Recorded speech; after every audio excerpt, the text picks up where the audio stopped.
Salutări!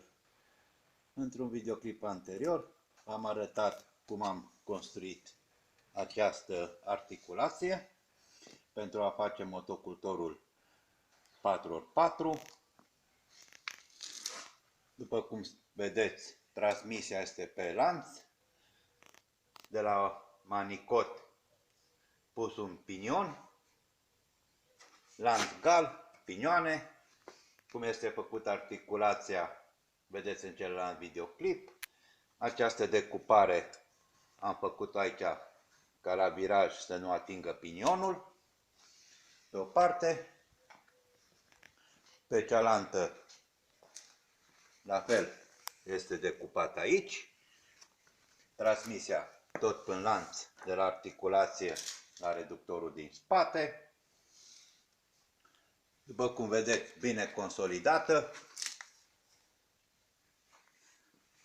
cu contra.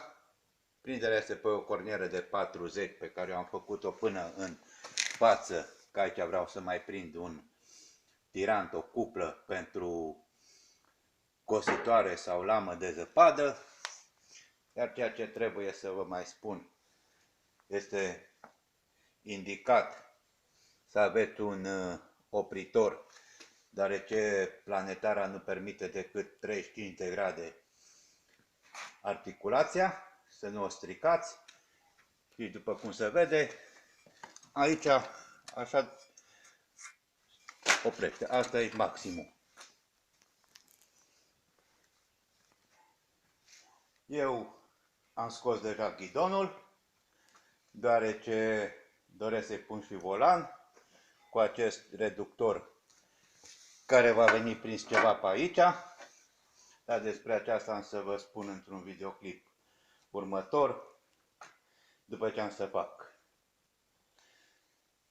Sper ca videoclipul meu să vă fie de folos. Salutări!